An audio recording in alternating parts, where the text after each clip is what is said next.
Dewa Perang Ye-Shikai. Bab 246. Saat malam tiba, rumor tentang manusia ngengat tersebar luas di antara orang-orang. Ketakutan itu datang dari ketidaktahuan orang-orang, ketidaktahuan mereka tentang Mothman. Bayangan hitam perlahan berhenti di depan sebuah bangunan. Itu adalah gedung tempat Ye-Shikai dan Tianjing menyelinap sebelumnya. Sejak Ye-Shikai menyelamatkan orang kemarin, polisi telah menutup lantai bawah tanah ketiga. Yang membingungkan, kelima penculik itu menghilang tanpa alasan yang jelas. Bayangan hitam itu dengan cepat menyambar ke dalam gedung, tetapi bukan dari pintu masuk utama, melainkan dari pintu samping yang terpencil. Setelah memasuki gedung, bayangan hitam itu berjalan diam-diam menuju bawah tanah, seperti seekor kucing, tanpa gerakan apapun. Tak lama kemudian, bayangan hitam itu berhenti di depan tembok gelap, melihat sekeliling, lalu perlahan mendorong tembok itu dan berjalan menuju lantai bawah tanah ketiga. Benarkah? Sangat tidak nyaman bersembunyi di sana-sini. Dan polisi bodoh itu benar-benar ingin menjebakku. Di bawah cahaya redup, bayangan hitam itu menampakkan wajah aslinya.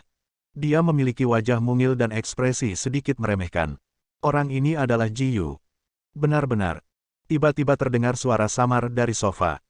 Ji Yu terkejut mendengar suara itu dan menoleh ke arah sofa. Ji Yu, aku sudah lama menunggumu. Aku tahu kau akan kembali. Ye-Shikai berkata ringan sambil menyeret tubuhnya yang agak lemah di sofa. Tidak, seharusnya kukatakan mata-mata. Begitu Ye-Shikai selesai berbicara, wajah Ji Yu tiba-tiba menjadi serius, alisnya berkerut, dan dia perlahan mengeluarkan belati dari belakang. Bagaimana kamu tahu? Ji Yu tidak menyangkalnya. Suaranya yang dingin benar-benar berbeda dari penampilannya yang acuh tak acuh sebelumnya. Aku sudah curiga padamu sejak aku mengajakmu keluar. Ye-Shikai berkata perlahan. Tidak mungkin. Kau tidak akan bisa menduga kalau itu aku secepat ini. Ekspresi Ji Yu sedikit ganas, seolah-olah konspirasinya telah diketahui oleh orang lain, dan belati itu tiba-tiba menunjuk ke arah Ye-Shikai. Memang, kamu diculik. Kami pergi terburu-buru saat itu, dan aku tidak memikirkannya. Tapi saat kami sampai di hotel, Ye-Shikai berdiri dan berkata perlahan, aku teringat sesuatu yang mencurigakan. Apa yang mencurigakan? Ada rasa dingin di mata Ji Yu yang cerah. Ye-Shikai tidak menjawab. Dia berjalan perlahan menuju jalan keluar dan mengetuk 2 kali. Pupil mata Ji Yu mengecil. Saat dia pergi, dia membuat kesalahan fatal. Karena dia diculik, bagaimana dia bisa tahu ada jalan keluar di sana? Lalu bagaimana kamu tahu kalau aku benar-benar diculik dan tidak berakting? Kata Ji Yu. Saat aku membuka penutup matamu, aku melihat ketakutan di matamu. Itu tidak palsu. Kau langsung menarikku keluar dari lorong pelarian. Kau pasti sangat panik. Ye-Shikai berkata dengan tenang, kelinci licik sepertimu, terutama, tidak akan membuat kesalahan seperti itu jika kamu tidak benar-benar takut. Baiklah, karena kau telah menyelamatkan hidupku, kau harus segera pergi dari sini, tetapi kau tidak boleh menyebutkan identitasku kepada siapapun di luar sana. Semua yang terjadi di antara kita telah dihapuskan. Ji Yu menyingkirkan belatinya dan berbaring di sofa. Tidak. Aku butuh bantuanmu. Mata Ye-Shikai berkilat cemas. Saya ingin Anda memberi saya semua informasi tentang Mothman dalam 2 hari terakhir. Tidak mungkin, belum ada seorang pun yang bersedia berunding dengan saya. Ji Yu tampak meremehkan, lalu berkata dengan nada sombong, kurasa sebagai detektif hebat sepertimu, tanpa bantuanku, kau tidak akan pernah bisa memecahkan misteri manusia ngengat, kan? Kamu. Benar juga. Jadi, aku butuh bantuanmu. Ye-Shikai tidak dapat menyangkal bahwa dia sudah putus asa. Saat ini, mata-mata adalah satu-satunya terobosan dalam memecahkan kasus Mothman. Saya menolak. Ji Yu memalingkan kepalanya. Tahukah kamu bahwa jembatan Huatong runtuh kemarin dan 53 orang meninggal? Ini pasti ada hubungannya dengan manusia ngengat. Ye-Shikai tiba-tiba berteriak. Apa hubungannya hidup dan mati mereka denganku? Kata Ji Yu dengan nada meremehkan. Ye-Shikai mengepalkan tangannya, sedikit marah karena dia benar-benar berbicara ringan tentang kehidupan manusia. Tetapi akal sehat mengatakan kepada Ye-Shikai bahwa sekarang bukan saat yang tepat untuk memberinya pelajaran. Saya akan memberi Anda 1 miliar dan Anda memberikan saya informasinya. Bagaimana? Ye-Shikai menahan amarahnya dan berencana untuk membuat kesepakatan dengannya. Tidak, meskipun aku mata-mata dan mendapat uang dari intelijen, aku tidak akan menerima semua perintah. Informasi tentang Mothman adalah masalah yang sensitif, dan menyebarkannya akan menimbulkan masalah. Ji Yu menuangkan segelas air dari meja dan meminumnya, lalu berkata, jadi, aku tidak akan menjualnya, berapapun uang yang kau tawarkan. Aduh, kalau kamu bukan adiknya, aku pasti ingin menghajarmu. Ye Shike menggelengkan kepalanya tak berdaya. Tunggu, apa yang kau katakan? Kau kenal adikku. Katakan di mana dia. Tiba-tiba, Ji Yu melompat dari sofa, meraih lengan Ye Shike, dan bertanya dengan cemas. Tentu saja aku mengenalnya. Ye Shike menunjuk ke belakang Ji Yu dan berkata, lihat ke belakang. Ji Yu menoleh dengan bingung, dan saat melihat wajah yang dikenalnya itu, dia sangat terkejut hingga meneteskan 2 baris air mata. Saudari. Ji Yu pun gembira bak gadis kecil dan melemparkan dirinya ke arah Ji Qian. Ye Shike merasa lega. Tampaknya kedua saudari itu sudah lama tidak bertemu. Ji Qian masih mengenakan kain kasas sutra putih panjang, seperti peri. Senyum langka akhirnya muncul di wajah dinginnya, dan dia dengan lembut membelai kepala kecil Ji Yu. Kakak, akhirnya aku menemukanmu. Kemana saja kau selama ini? Ji Yu menangis kegirangan dan membenamkan kepalanya di pelukan Ji Qian seperti anak kucing. Bagaimana? Aku membawa adikmu ke sini untukmu. Bisakah kau memberiku informasi tentangnya? Ye Shike duduk di sofa dan menatap kedua saudari itu dengan penuh arti. Xiao Yu, patuhilah dan berikan dia informasinya. Ji Qian berkata dengan ringan. Baiklah, aku berjanji. Ji Yu setuju tanpa ragu. Ye Shike tidak bisa berkata apa-apa. Dia tidak menyangka adiknya sendiri begitu mematikan. Ji Yu yang tadinya menolak untuk setuju, langsung menyerah. Tapi informasinya tidak ada di sini. Ada di markasku yang lain. Ji Yu berkata dengan sedikit malu. Tidak apa-apa, bawa saja kami ke sana. Ye Shike mengangguk dan berkata. Mereka bertiga meninggalkan gedung itu. Ji Yu melompat-lompat seperti kupu-kupu kecil, sementara Ye Shike dan Ji Qian berjalan berdampingan. Terima kasih banyak kali ini karena telah meminta Anda datang ke Yanjing secara langsung. Ye Shike tampak meminta maaf. Tidak apa-apa, kamu tahu aku tidak akan menolak permintaanmu dan aku telah mengikuti kasus ini. Ji Qian tersenyum malu-malu. Yanjing, kamu sudah lama tidak kembali. Ye Shike menatap langit dan berkata. Sudah 4 tahun, kecuali lelang terakhir. Nada bicara Ji Qian sedikit melankolis. Saya mendengar bahwa jembatan Huatong runtuh. Ya, baru kemarin. Ye Shike terganggu oleh teriakan sebelum dia bisa menyelesaikan kata-katanya. Jantung Ye Shike tiba-tiba berdebar kencang. Itu jelas teriakan Ji Yu. Bab 247. Tidak bagus, ayo pergi dan lihat. Ye Shike dan Ji Qian menggunakan tenaga dalam mereka dan mengambil langkah cepat, dan langsung tiba di sudut depan. Ketika Ye Shike melihat Ji Yu pingsan di tanah, dia segera menghampirinya untuk membantunya berdiri. Ketika dia mendongak, pemandangan di depannya sungguh tidak dapat dipercaya. Sayap panjang, tubuh tinggi dan kokoh, kepala runcing, dan sepasang mata merah. Manusia ngengat. Ye Shike berteriak. Ji Qian juga dikejutkan oleh monster di depannya. Bajingan ini benar-benar muncul. Walaupun sedikit terkejut, demi melindungi adiknya, Ji Qian langsung berdiri di depan Ji Yu. Kamu lindungi adikmu, aku akan pergi dan menangkapnya. Ye Shike berkata dengan kejam. Kali ini dia melihat penampilan penuh Mothman dan bersumpah untuk menangkapnya hidup-hidup. Ye Shike bergegas maju, berdiri di depan manusia ngengat dan meninju dadanya. Tinju udara yang menghancurkan. Ye Shike berteriak keras. Dia menggunakan 80% kekuatannya pada pukulan ini. Bahkan bagi seorang kultivator, itu sudah cukup untuk melukai dirinya secara serius. Saat tinjunya mengenai dada manusia ngengat, Ye Shike merasakan sensasi berbulu, juga lapisan tipis dan keras dari baju besi transparan. Sang manusia ngengat menjerit. Jie, Jie. Suara manusia ngengat sangat aneh dan terdengar agak menyeramkan. Ye Shike meninju lagi, dan manusia ngengat menjerit. Sebuah tangan besar berbulu dengan cepat menangkisnya dan benar-benar menangkis pukulan pemecah udara itu. Ye Shike tidak akan memberi kesempatan pada manusia ngengat untuk bertahan hidup. Dia berjuang melepaskan diri dan menarik tubuhnya ke atas. Dia menendang Mothman tepat di rahangnya. Ini merupakan pukulan berat. Sekalipun itu pertarungan orang biasa, jika ada yang memukul rahangnya dengan lutut, dia pasti akan lumpuh setengah. Mothman terkejut dengan gerakan ini. Proporsi tubuhnya yang memiliki kaki panjang, badan panjang, dan lengan pendek membuatnya tidak cocok untuk pertempuran jarak dekat. Ye Shikai samar-samar melihat ada sesuatu yang cair keluar dari sudut mulut Mothman dan menempel di tangannya. Manusia ngengat menjerit dan mundur beberapa langkah, memperlebar jarak antara dirinya dan Ye Shikai. Lalu dia mengepakkan sayapnya dengan kuat dan dalam sekejap mata, badai pun bertiup. Kekuatan angin itu sama kuatnya dengan jurus utama Wang Kai, sweeping everything in its wings. Ye Shikai ingin maju melawan angin kencang, tetapi langkahnya lambat. Sang manusia ngengat tidak meneruskan pertarungannya melainkan mengepakkan sayapnya dan terbang langsung ke langit. Ye Shikai mengumpat sambil menggertakkan gigi. Dia akhirnya bertarung dengan Mothman, tetapi dia malah membiarkannya lolos. Dia benar-benar tidak mau menerima ini.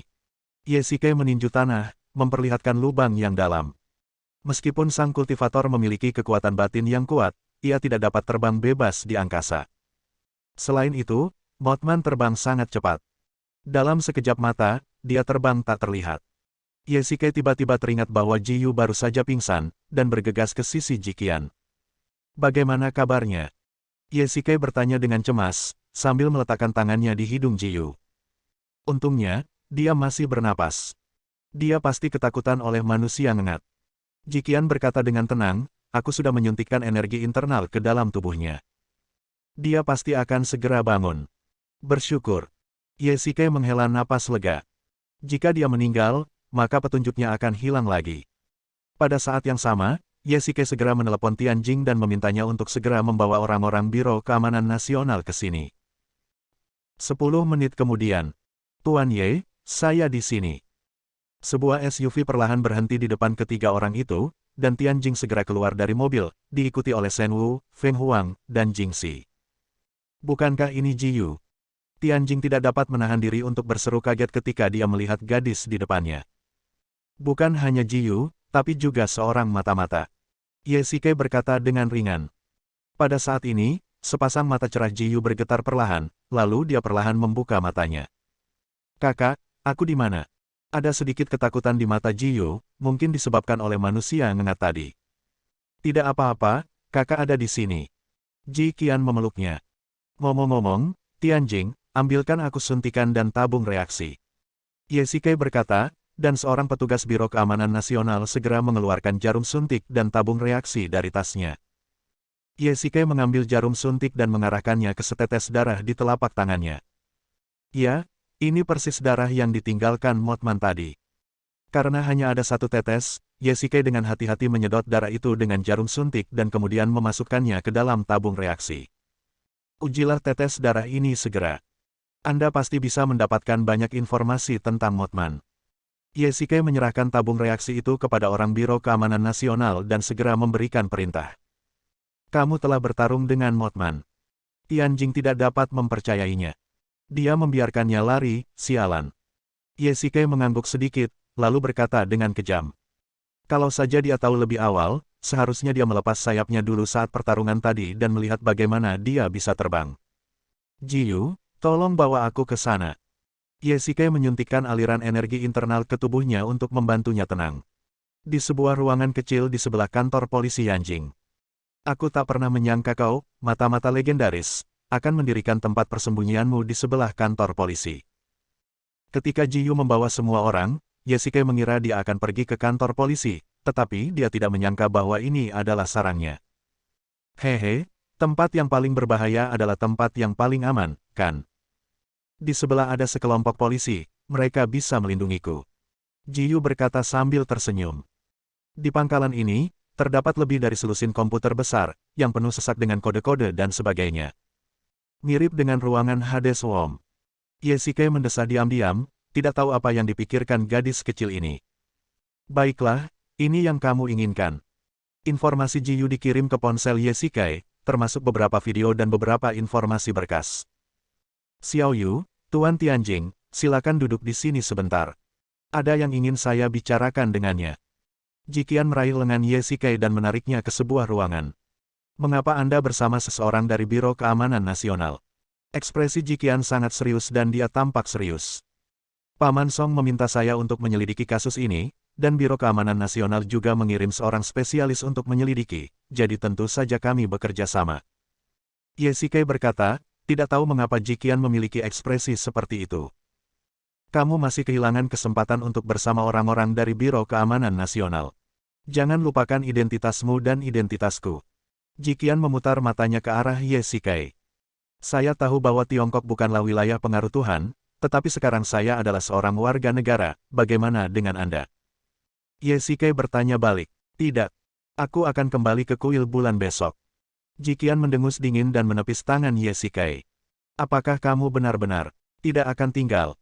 Ye Shikai merasa sedikit malu saat melihat ekspresi tegas Jiqian. Jiqian bersikeras untuk pergi, dan tentu saja dia tidak bisa menghentikannya. Tapi Jiyu mungkin akan sedih lagi. Bab 248. Saya sudah membeli tiket pesawat. Jiqian berkata dengan dingin. Tapi adikmu masih di sini. Saat menyebut Jiyu, secerca kesedihan terpancar di mata Jiqian. Aku akan menemuinya untuk mengucapkan selamat tinggal. Baiklah. Kalau begitu aku akan mengantarmu besok. Ye Shikai tidak punya cara untuk menahannya. Tidak seorang pun dapat mengubah apa yang telah diputuskannya. Di ruang tamu. Nona Ji, mengapa Anda ingin menjadi mata-mata di usia yang begitu muda? Tian Jing bertanya. Usia Jiyu mirip dengan Su Ziqing, bahkan setahun lebih muda darinya. Namun, gelar mata-mata sudah terkenal di Yanjing 3 tahun lalu. Jadi, Jiyu baru berusia 16 tahun saat itu. Siapa sangka bahwa taipan intelijen terkenal di Yanjing adalah seorang gadis di bawah umur. Aku rasa kau pasti ingin menemukan adikmu. Ye Shikai benar sekali. Mata Jiyu beralih ke Jiqian, penuh kegembiraan, penyesalan, dan desahan. 4 tahun lalu, Jiqian meninggalkan Yanjing. Adik perempuannya, Jiyu, ingin menemukannya, jadi dia menggunakan bakat komputernya untuk memperoleh informasi dan secara bertahap mengembangkan jaringan intelijen bawah tanah terbesar dan paling misterius di Yanjing. Selain itu, dia tidak pernah menunjukkan wajah aslinya, sehingga reputasinya sebagai mata-mata menjadi semakin populer. Saya percaya bahwa alasan mengapa dia tidak mau kuliah mungkin terkait dengan ini, dan tujuan utamanya adalah menemukan Jiqian. Hanya saja Jiqian, sebagai dewa utama, selalu hidup dalam pengasingan, dan identitas dewa utama itu istimewa dan sensitif. Jaringan intelijen Jiyu sebagian besar terkonsentrasi di negara itu, jadi Jiqian tidak pernah ditemukan. Dan sekarang, secara tidak sengaja, Ye Shikai membawa Jiqian ke Jiyu. Melihat kedua saudari itu berbicara tentang banyak hal, Ye Shikai sangat senang. Ini bisa dianggap sebagai hasil yang sukses. Jiyu, karena kamu sudah menemukan adikmu, lebih baik jangan terlibat lagi dalam urusan intelijen. Ye Shikai berkata dengan sungguh-sungguh. Kekuatan bawah tanah sangat rumit. Meskipun Jiyu sangat cerdas, dia masih sangat muda dan belum cukup berpengalaman untuk terjun langsung ke masyarakat. Ya, Xiao Yu, di usiamu saat ini, kamu harus belajar giat di perguruan tinggi. Jiqian juga mengangguk. Dia juga setuju dengan poin ini. Setelah bertahun-tahun berjuang di masyarakat asing dan menjadi Dewi Bulan saat ini, hanya Jiqian sendiri yang tahu bahayanya. Saya akan mendengarkan kakak saya dan mendaftar ke universitas sendiri besok. Jiyu mengangguk. Karena Jiqian telah ditemukan, tidak perlu lagi mempertahankan jaringan intelijen. Mulai hari ini mata-mata itu tidak ada lagi. Nona Ji, ada satu hal lagi yang ingin saya tanyakan. Apakah Anda tahu siapa yang menculik Anda? Kembali ke topik, Tian Jing mulai bertanya tentang apa yang terjadi hari itu. Saya juga tidak tahu. Saya sedang mencari informasi di sana, lalu sekelompok orang menyerbu dan mengikat saya. Saya tidak sempat lari. Jejak kemarahan melintas di wajah Jiyu. Ye Shikai tampak berpikir. Ruang bawah tanahnya sangat tersembunyi. Bahkan Ye Shikai menemukannya secara kebetulan. Bagaimana kelompok orang itu menemukan petunjuk tembok itu? Keesokan harinya, Bandara Yanjing. Kakak, kamu beneran mau pergi? Jiyu menatapnya penuh harap dengan kedua matanya yang besar, tampak menyedihkan. Bukannya kita tidak akan berhubungan lagi. Aku masih punya banyak hal yang harus kulakukan di luar negeri. Jiqian menyentuh kepala kecil Jiyu. Aku tahu, kakak, kamu pasti masih memikirkan rumah. Cukup, berhenti bicara. Jiqian tiba-tiba menggeram, membuat Jiyu sangat takut hingga dia tidak berani berbicara. Warna aneh melintas di mata Ye Shikai. Baiklah, aku pergi dulu. Jangan terlalu merindukanku. Jiqian merasa sedikit kehilangan kendali dan segera memeluk tubuh Jiyu. Kalau begitu, harap berhati-hati di jalan dan beritahu aku saat kamu sudah sampai. Saat mendengar pengingat boarding di bandara, Ye Shikai memeluk Jiqian. Kamu juga, jalani kehidupan yang baik di Tiongkok. Setelah Jiqian mengatakan ini, dia mencium bibir Ye Shikai seolah dirasuki setan. 2 detik kemudian, dia menunjukkan senyum tipis, berbalik untuk menaiki pesawat, meninggalkan Ji Yu yang berdiri di sampingnya dengan bingung. Kakak ipar, kakak ipar. Kakak ipar, kapan kamu ketemu sama adikku? Kakak ipar, apakah kamu pernah berhubungan seks dengan saudara perempuanku? Sepanjang jalan, sikap Ji Yu terhadap Ye Shikai berubah 180 derajat karena ciuman perpisahan Jiqian. Dia terus mengoceh tanpa henti sepanjang jalan, seolah-olah dia sudah memastikan bahwa Ye Shikai adalah kakak iparnya, sama seperti Su Ziqing. Baiklah, orang yang akan menjemputmu sudah datang, kamu bisa pergi sekarang. Ye Shikai memarkir Lexus di pinggir jalan. Di depannya ada sekelompok pria berpakaian hitam. Tubuh Ji Feng yang sedikit gemuk terlihat sangat mencolok. Hei, kakak ipar, kamu belum menjawabku. 2 pria berpakaian hitam mencengkeram lengan Ji Yu dan membawanya pergi. Ye Shikai tidak segera pergi mencari Tianjing, tetapi malah datang ke jembatan Huatong. Kakak, apa yang sedang kamu lakukan? Ye Shikai berjalan ke pantai dan melihat banyak burung bangau. Memanfaatkan waktu luangnya, Ye Shikai bertanya pada salah satu dari mereka. Hei, bukankah jembatan Huatong runtuh? Bukankah kita perlu menyelamatkan sebagian dek jembatan dan barang-barang lainnya?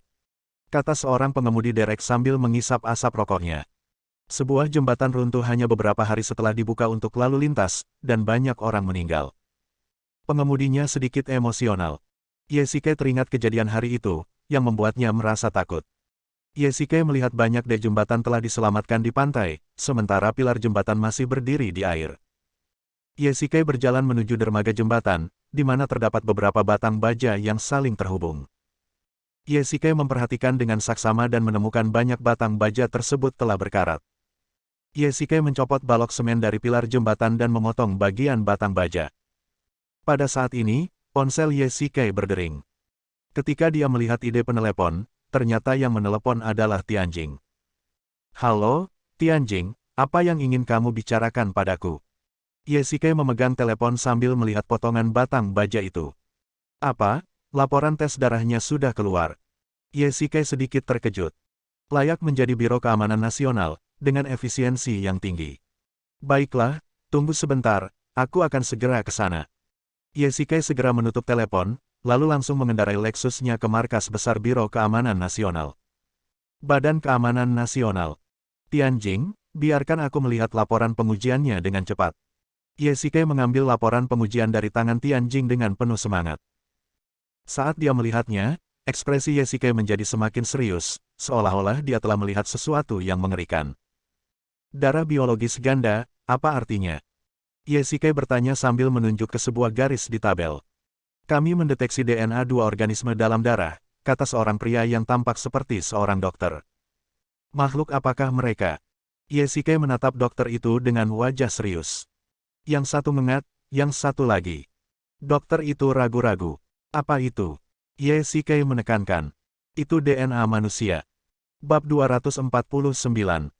Badan Keamanan Nasional, di ruang rapat. Jin Li, Tianjing, Ye Shikai dan seorang teknisi darah. Dr. Chen, apa arti darah biologis ganda ini? Jin Li berkata kepada dokter di sampingnya. Secara awam, makhluk ini memiliki DNA dari kedua spesies tersebut. Dr. Chen memasang wajah serius, dengan ekspresi terkejut yang tidak bisa disembunyikannya. Ini adalah pertama kalinya ia menghadapi situasi seperti itu selama bertahun-tahun ia berpraktik sebagai dokter. Maksudmu, Mothman adalah gabungan antara manusia dan ngengat? Jin Li bertanya. Anda dapat memahaminya dengan cara itu. Baiklah, kau turun dulu. Kau harus tutup mulut soal ini. Jin Li melambaikan tangannya dan membiarkan Dr. Chen turun. Tuan Ye, apa pendapat Anda tentang laporan ini? Jin Li meletakkan laporan pengujian di atas meja dan menatap Ye Shikai yang berwajah berat. Tidak ada makhluk seperti Mothman. Tepatnya, yang kami lihat adalah mutan. Kata Ye Shikai. Jika apa yang dikatakan Dr. Chen benar, maka Mothman kemungkinan besar adalah manusia, dan ia bermutasi menjadi Mothman karena gen ngengat di tubuhnya. Mutan, bukankah mereka hanya ada di film? Mungkinkah mereka benar-benar ada? Tianjing tidak dapat mempercayainya. Jika ini buatan manusia, maka dapat dianggap sebagai senjata biologis. Direktur Jin, masalah ini harus segera diselidiki. Saya kira manusia ngengat harus berwujud manusia pada siang hari dan hanya berubah menjadi manusia ngengat pada malam hari. Nada bicara Yesikai tegas, seolah dia telah memikirkannya matang-matang. Mengapa menurutmu begitu? Jin Li bertanya. Dari kematian Cheng Mei dan Sun Yu hingga runtuhnya jembatan Huatong, dapat ditunjukkan bahwa manusia ngengat tidak pernah meninggalkan Yanjing. Setelah mendengar apa yang dikatakan Yesikai, Jin Li mengangguk setuju. Jika Mothman, target besar seperti itu, muncul di kota pada siang hari, bagaimana mungkin dia tidak diperhatikan? Kata Yesikai. Mungkin manusia ngengat bersembunyi di pegunungan dan hutan lebat di pinggiran kota pada siang hari, lalu kembali ke kota pada malam hari. Tianjing berkata dengan sedikit kebingungan. Jika memang begitu, berarti Mothman terus bergerak. Ada begitu banyak penyelidikan di sepanjang jalan. Mengapa kita tidak pernah menemukan jejaknya? Yesikai menunjuk ke peta yang tergantung di dinding. Daerah pinggiran kota terletak sangat jauh dari wilayah perkotaan. Sekalipun terbang di langit, ia dapat dengan mudah ditemukan, dan ada banyak sekali wahana yang dapat mendeteksinya. Hal yang paling penting adalah lihat ini. Yesikai mengeluarkan ponselnya dan memproyeksikan beberapa video ke layar lebar. Itu adalah malam kematian Cheng Mei dan Sun Yu. Setelah Sun Yu dibunuh oleh manusia ngengat, dia terbang di udara sebentar, lalu jatuh langsung dan mendarat dengan keras di sebuah gang. Dari mana video-video ini berasal? Jin Li sedikit terkejut. Di mana Yesikai menemukan video tersebut? Mengintai. Apa? Kamu kenal mata-mata itu? Jin Li tiba-tiba berdiri, tampak semakin terkejut. Biro Keamanan Nasional telah menyelidiki selama bertahun-tahun dan belum menemukan mata-mata tersebut. Bagaimana Yesikai mengenalnya? Sekarang, tidak ada mata-mata lagi. Yesikai berkata dengan tenang, lalu kembali ke pokok permasalahan. Aku melihat rekaman pengawasan beberapa hari ke depan, dan tidak ada jejak manusia ngengat di gang itu lagi. Jadi, pada siang hari, Mothman membaur dengan kerumunan dalam wujud manusia. Itu benar. Yesikai mengangguk. Yesikai mengeluarkan tas tahan air dari sakunya, yang berisi sepotong semen dan batang baja. Saya mendapatkan ini dari sisa-sisa jembatan Huatong. Setelah diperiksa, batang baja dan semen ini adalah produk yang tidak memenuhi syarat dan sama sekali tidak dapat digunakan untuk menopang jembatan. Nada bicara Yesikai berat dan penuh kemarahan. Runtuhnya jembatan Huatong sepenuhnya merupakan bencana buatan manusia. Kemunculan manusia ngengat mungkin saja hanya sebuah kecelakaan, namun setelah dipublikasikan oleh media, sebagian besar orang meyakini bahwa hal itu disebabkan oleh manusia ngengat. Ini, wajah Jin Li menjadi semakin serius. Perusahaan bahan bangunan Cheng Feng, bahan bangunan utama jembatan Huatong semuanya berasal dari perusahaan ini. Yesikai membawa Zhang Ting ke perusahaan. Apa yang Yesikai tidak dapat bayangkan adalah bahwa perusahaan itu terletak di gedung tempat dia dan Tianjing masuk secara diam-diam. Hei, kalian berdua ke sini untuk membeli apa? Begitu kami memasuki pintu, seorang pria berjas datang sambil tersenyum. Polisi, kami di sini untuk memeriksa kualitas produk perusahaan Anda. Zhang Ting mengeluarkan kartu identitas polisinya dan wajah pria itu tiba-tiba tampak sedikit malu. Ini, kualitas produk perusahaan kami selalu sangat bagus, tidak? Berhenti bicara omong kosong. Aku ingin memeriksa. Ini surat perintah penggeledahan. Zhang Ting berkata dengan tidak sabar. Terutama setelah Yesikai memberitahunya tentang bahan-bahan yang jelek, Zhang Ting yang penuh kebencian bagaikan ayam yang disuntik darah. Pada saat ini, seorang pria kekar berjalan mendekat. Nama saya Qiu Feng, dan saya adalah manajer perusahaan ini. Tidak masalah bagi kedua polisi untuk memeriksa produk, tetapi gudang perusahaan cukup jauh dari sini. Silakan ikuti saya. Qiu Feng meminta Yesikai dan Zhang Ting untuk naik jeep dan melaju menuju pinggiran kota. Manajer Qiu, apakah perusahaan Anda baru saja pindah ke gedung itu? Yesikai bertanya. Ya, kami baru saja pindah ke sini beberapa hari yang lalu. Karena ada begitu banyak orang, butuh beberapa hari untuk membiasakan mereka sepenuhnya. Kata Qiu Feng. Setelah berkendara selama hampir 2 jam, mobil itu perlahan berhenti di depan sebuah pabrik besar. Silakan tunggu di mobil, Pak Polisi. Ada yang ingin saya bicarakan dengan orang-orang di pabrik. Qiu Feng menoleh dengan ekspresi meminta maaf di wajahnya. Tidak apa-apa, Manajer Qiu, silakan saja. Yesikai melambaikan tangannya. Setelah Qiu Feng keluar dari mobil, Yesikai segera melihat sekeliling. Yesikai, Apakah kamu merasa bahwa Qiu Feng tampaknya mengambil jalan memutar dengan sengaja? Zhang Ting berkata setelah melihat lokasi. Perjalanan yang seharusnya ditempuh dalam waktu 1 jam, tetapi Qiu Feng memerlukan waktu hampir 2 jam.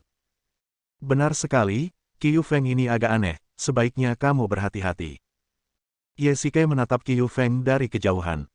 Dia sedang berbicara dengan seorang karyawan dan tampak sedikit gugup. Ye Shikai dan Zhang Ting keluar dari mobil dan berjalan lurus menuju Qiu Feng. Manajer Qiu, bisakah kami masuk dan memeriksa? Ye Shikai bertanya sambil menatap wajah Qiu Feng, dan memang menyadari sesuatu yang tidak biasa. Tentu saja. Silahkan masuk, 2 petugas. Qiu Feng menunjuk ke pabrik yang tidak jauh dari sana. Ye Shikai membuka pintu pabrik, dan bahan-bahan bangunan dipajang rapat di dalamnya. Ye Shikai dan Zhang Ting berjalan perlahan, mengangkat kanvas di atas bahan-bahan tersebut, dan mulai memeriksa. Ye Shikai, apakah kamu mencium bau bensin? Zhang Ting menggosok hidungnya dan mengendus dengan hati-hati. Ada bau bensin. Ye Shikai membalik selembar kanvas dan menemukan setumpuk batang baja berkarat yang berlumuran cairan.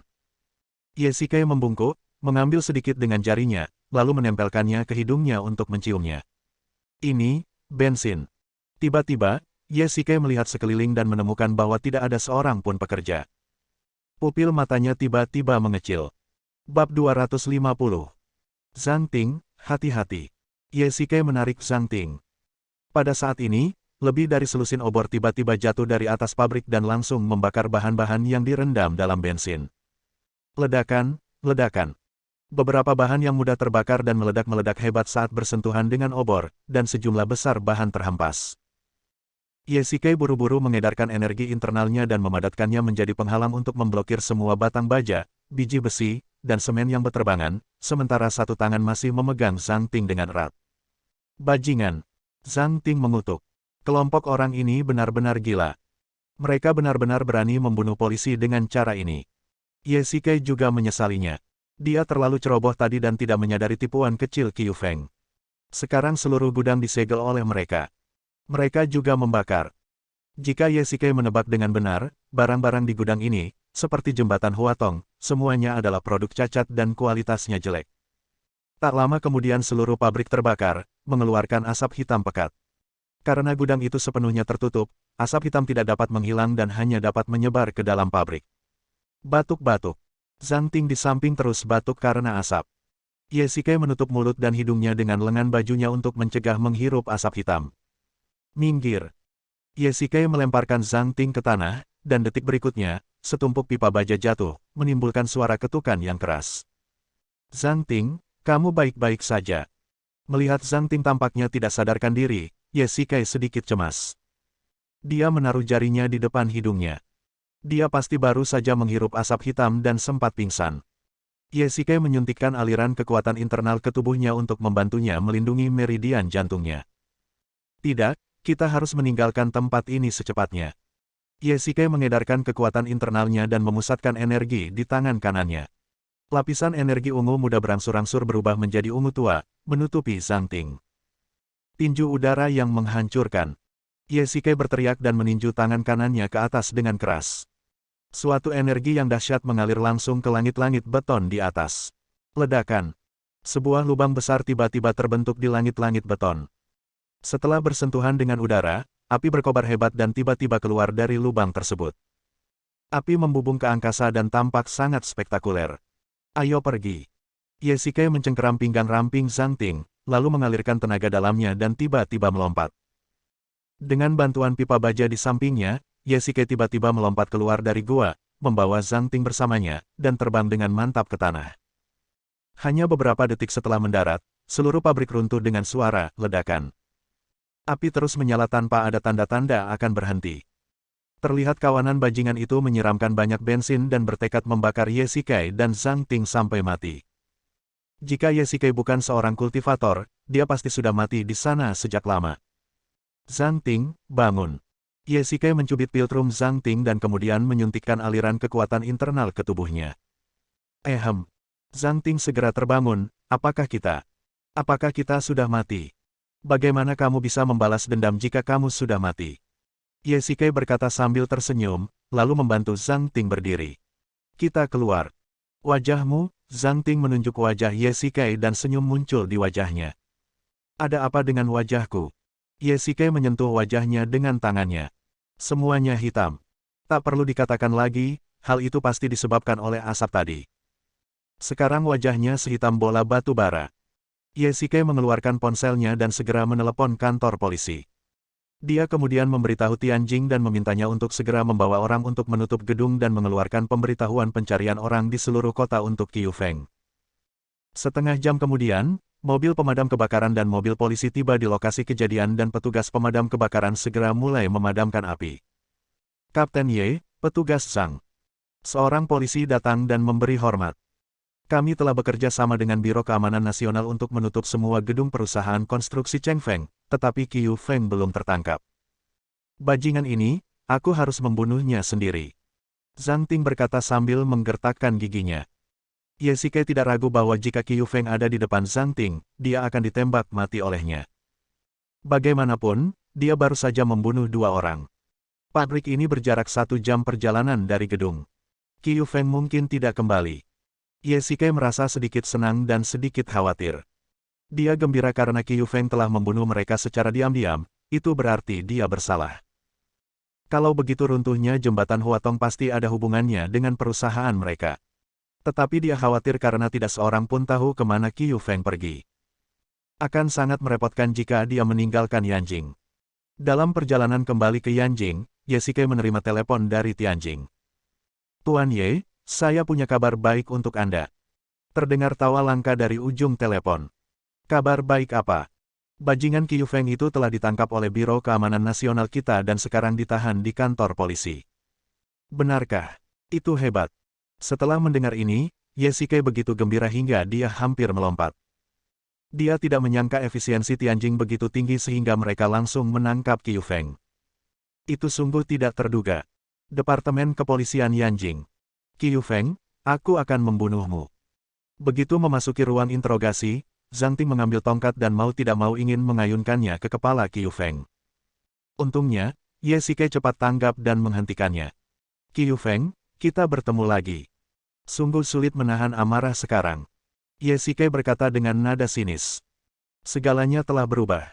Baru saja dia ingin membunuh seseorang, tapi sekarang dia malah menjadi tawanan. Kesalahpahaman, salah paham. Qiu Yifeng tampak seperti sudah mati, tetapi dia terus menjelaskan. Baiklah, tidak ada omong kosong lagi. Penyerangan terhadap polisi, pembunuhan berencana, hukuman mati sudah di depan mata. Ye Shikai tampak acuh tak acuh. Dia sedang melakukan perang psikologis dengan Qiu Feng. Tolong, Pak Polisi. Saya punya orang tua lanjut usia dan anak-anak kecil yang harus saya urus. Qiu Feng tiba-tiba menangis.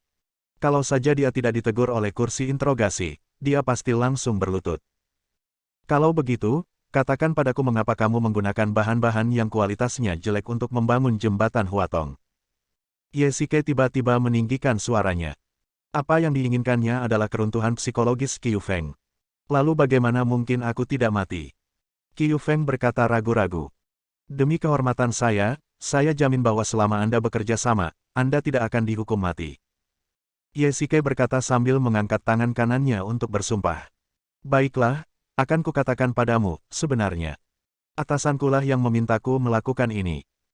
Qiu Feng berkata perlahan, hari itu, perusahaan kami berhasil memperoleh kualifikasi untuk memasok material bagi jembatan Huatong, tetapi atasan saya menyuruh saya menggunakan material di gudang pinggiran kota. Untuk membangun jembatan Huatong, dan kemudian memberi saya 500.000 yuan dan meminta saya untuk merahasiakannya. Superior, kamu masih punya superior? Ye Shikai bertanya. Benar sekali, perusahaan kami milik Cheng Yang Group. Sebenarnya, saya hanya seorang karyawan. Qiu Feng berkata sambil menangis. Tahukah Anda mengapa atasan Anda melakukan hal ini? Ye Shikai bertanya.